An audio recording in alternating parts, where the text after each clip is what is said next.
Ah, vous vous souvenez de cette époque où il fallait mettre texture, après texture, après texture, après texture, pour avoir un truc qui ressemble à ça.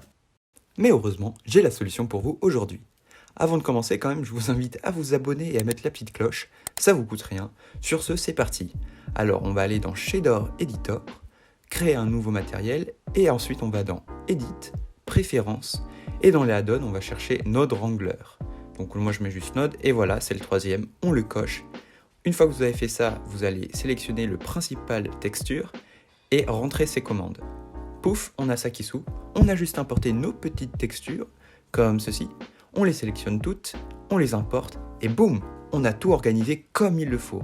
Maintenant, dans le viewport display, aucun problème. C'est incroyable. Et ce qui est bien de ce système, c'est qu'il vient avec d'autres options. Par exemple, vous pouvez changer la taille de la texture en rajoutant un value node, comme ceci.